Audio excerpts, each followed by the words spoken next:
चीन के एक मंत्री के पास मात्र 300 करोड़ रुपए आय से अधिक संपत्ति थी और उसको फांसी दिया जा रहा है। इसके पहले भी वहां के एक मंत्री को फांसी हो चुकी है। और भारत में 70,000 करोड़ का कॉमनवेल्थ घोटाला, 1,76,000 करोड़ का 2G घोटाला, 1,86,000 करोड़ का कोयला घोटाला, फांसी तो छोड़िए आजीवन कारावास भी नहीं हुआ। क्यों? क्योंकि हमारा कानून सड़ा हुआ है।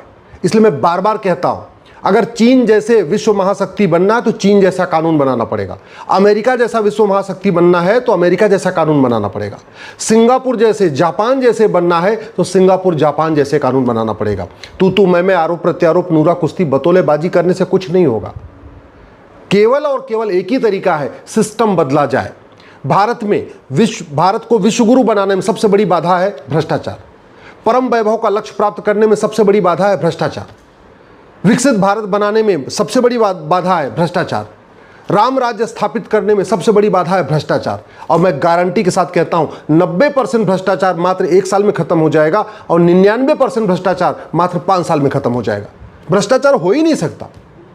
चीन में राम मंदिर नहीं है लेकिन वहां राम नीति लागू है, भय बिन होय न प्रीत।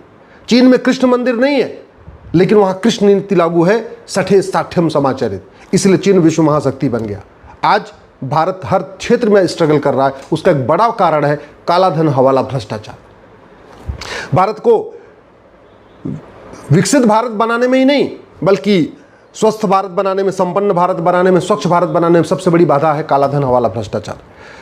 समृद्ध भारत बनाने में, शाश्वत भारत बनाने में, सशक्त भारत बनाने में, सुरक्षित भारत बनाने में सबसे बड़ी बाधा है भ्रष्टाचार। समावेशी भारत बनाने में, स्वावलंबी भारत बनाने में, संवेदनशील भारत बनाने में सबसे बड़ी बाधा है भ्रष्टाचार। जातिवाद खत्म करने में, भाषावाद खत्म करने में, क्षेत्रवाद खत्म करने में, मजहबी उन्माद खत्म करने में सबसे बड़ी बाधा है भ्रष्टाचार। क्योंकि जो सभी गलत कामों की फंडिंग काला धन से होती है, हवाला के जरिए होती है, भ्रष्टाचार के कारण होती है। भारत में अगर भ्रष्टाचार खत्म हो जाए, मैं गारंटी के साथ कहता हूं 90% अलगाववाद, आतंकवाद खत्म हो जाएगा।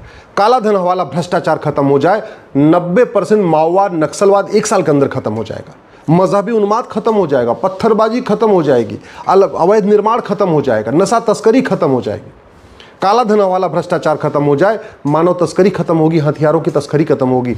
और मैंने कहा ना 1 साल के अंदर 90% भ्रष्टाचार खत्म हो सकता है, काला धन, हवाला खत्म हो सकता है। उसके लिए एक सिंपल सा काम करना है। 100 रुपए से बड़ी नोट बंद करना है, 5,000 रुपए से महंगे सामान का कैश लेन देन बंद करना है, 50,000 रुपए से महंगे वस्तु संपत्ति का जब लेन देन हो वहां आधार अनिवार्य करना है, झूठ पकड़ने के लिए नार्को पॉलीग्राफ ब्रेन मैपिंग कानून बनाना है, झूठ को जघन्य अपराध घोषित करना है और जस्टिस विद इन ईयर लागू करना है। 1 साल के अंदर सजा देना शुरू करना है।